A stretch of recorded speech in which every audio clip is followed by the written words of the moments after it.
આજની સભામાં ઉપસ્થિત ગાદી પર બિરાજમાન અયોધ્યા કબીર આશ્રમથી પધારેલ પૂજ્ય શ્રી સાહેબજી, કરખડી કબીર આશ્રમના ગાદીપતિ પૂજ્ય શ્રી શાસ્ત્રી સાહેબજી, અન્ય આશ્રમોથી પધારેલ અર્ચનીય વંદનીય સંત ગુરુજન, સાધ્વી સમાજ, ધર્મ પ્રેમી ભક્ત સજ્જનો, શ્રદ્ધા મૂર્તિ માતા બહેનો, આપણે બધા જાણીએ છીએ કે આજ સદગુરુ કબીર સાહેબની જયંતિ નિમિત્તે આપણે સાહેબનું આમંત્રણ સ્વીકારી બધા અહીં પધાર્યા અને સાથે સાથે સદગુરુ શ્રી જ્ઞાન સાહેબની પુણ્યતિથિ સ્મૃતિ દિવસ નિમિત્તે પણ આ કાર્યક્રમનું હર સાલ આયોજન થાય છે. અનેક સંતો મહાપુરુષોના મુખેથી સદગુરુ કબીર સાહેબની વાણીના આધારે ઘણા બધા વિચારો સાંભળ્યા. આપણે આ માનવ જીવનમાં સદગુરુ કબીર સાહેબની વાણી કેટલી પ્રાસંગિક છે. બાકી સંસારમાં જોઈએ તો ધર્મના નામે આજે દેવી દેવતા, ભૂત પ્રેત, લગન મુહૂર્ત, સુકન અપશુઈ જાય છે અને પોતાની ગરિમા, પોતાનું મહત્વ, પોતાના ચેતન સ્વરૂપને સમજી નથી શકતો અને અનેક જગ્યાએ એ ભટકા મારે છે. આપણે બધા જ જાણીએ છીએ કે મંદિર બનાવનાર કોણ છે? મનુષ્ય છે. મૂર્તિ બનાવનાર કોણ છે? મનુષ્ય છે. અને પછી પાછું એમાં પ્રાણ પ્રતિષ્ઠા કોણ પૂરે? એ પણ મનુષ્ય જ પૂરે. અને પછી એની જ સામે આપણે સાષ્ટાંગ દંડવત કરતા જોઈએ છે લોકોને કે જેનું નિર્માણ આપણે કર્યું એની સામે આપણે ભોગ અને મોક્ષ માંગીએ છીએ.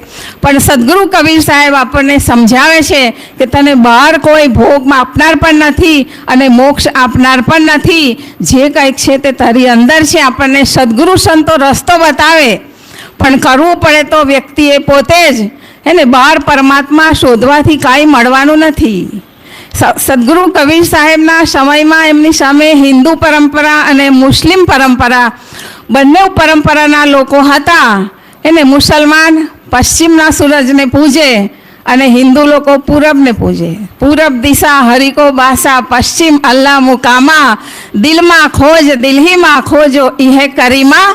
રામ કહો કે કરીમ કહો, તારા દિલમાં આ બેઠેલો બોલતો ચેતન એ જ સર્વશ્રેષ્ઠ છે. બાકી તું પૂરબમાં પશ્ચિમમાં દસો દિશાઓમાં ભટકીશ, તને ક્યાંય કોઈ પરમાત્મા નહીં મળે, શાંતિ નહીં મળે, સુખ નહીં મળે. જે કાંઈક છે તે વ્યક્તિના પોતાના સ્વરૂપમાં જ છે અને એ સ્વરૂપનો બોધ કરાવનાર કોણ છે? સદગુરુ છે.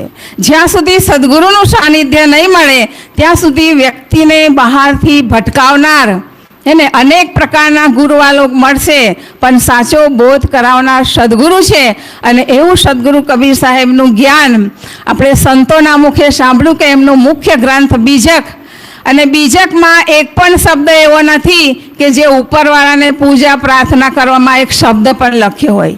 સાહેબની પૂરી વાણી જો તો સંતો બોલે તે જગ મારે, પંડિત બાત બદેસો જૂઠા, એને ભાઈ રે દુઈ જગદીશ કહાં સે આયા. તો જે કંઈક શબ્દનો પ્રયોગ થયો છે મનુષ્ય માટે થયો છે. કદી એમને એક પણ શબ્દનો પ્રયોગ ઈશ્વર પરમાત્મા છે ઉપર, એની પૂજા પ્રાર્થના કરવાથી તારું કલ્યાણ થશે, સદગુરુ કબીર સાહેબના વિચારોમાં તમને એ જાણવા નહીં મળે.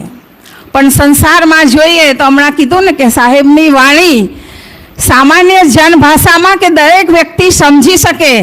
માણસે બોલવું કેવી રીતે? મધુર વચન હે ઔષધિ, કટુક વચન હે તીર, શ્રવણ દ્વાર હોય સંચરે સાલે શકલ શરીર.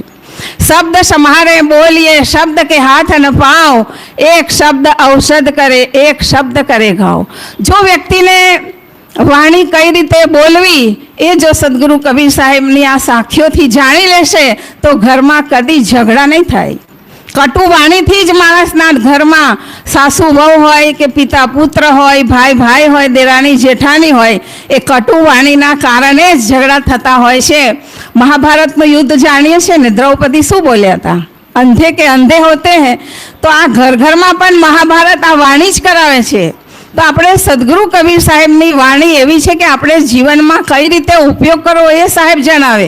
બોલ તો અમોલ હે જો કોઈ બોલે જાન, હિયે તરાજુ તોલ કે તબ મુખ બહારાન. હૃદય રૂપી તરાજુ પર તોલીને જો બોલીએ તો કદી ખરાબ બોલીએ કટુ બોલીએ નહીં બોલીએ. એવી જ રીતે આપણી પાસે વિકસિત મન છે, હે ને? વિકસિત મનના આધારે આપણે મનુષ્ય છે. મનનાત મનુષ્ય, મનન કરવાના કારણે મનુષ્ય છે. તો સાહેબે કીધું એક સાધે સબ સાધ્યા, સબ સાધે એક જાય, જૈસે સીંચે મૂલ કો ફૂલે ફલે અગાય. એક મનુષ્ય પોતાના મનને સાધી લે, મનને નિર્મળ બનાવી લે તો બહાર ભટકવાની જરૂર નથી. અને એટલે જ કીધું એ મન તો નિર્મલ ભયા જૈસે ગંગા નીર, પીછે પીછે હરી ફિરે કહત કબીર કબીર. હરિ પરમાત્મા શોધવાના નથી, તારી પાછળ છે. યાની કે તું પોતે જ છે. બસ પોતાને સમજી લે અને બહારથી વળી અને પોતાના અંતર્મુખ થઈ જા તો તારું કલ્યાણ થઈ જશે. અને આપણને આ સદગુરુ સંતો દ્વારા જ આ માર્ગદર્શન મળે, આદર્શ મળે, સાચો રસ્તો મળે, તો જ આપણા માનવ જીવનને આપણે સફળ કરી શકીએ. તો આજના આ કબીર જયંતિના નિમિત્તે સદગુરુ શ્રી કબીર સાહેબના ચરણોમાં શ્રદ્ધાસુમન સમર્પિત, સાથે સાથે સદગુરુ શ્રી જ્ઞાન સાહેબજીના ચરણોમાં પણ શ્રદ્ધા સમર્પિત કરી અને વાણીને વિરમું છું. બોલો સદગુરુ દેવ કી જય.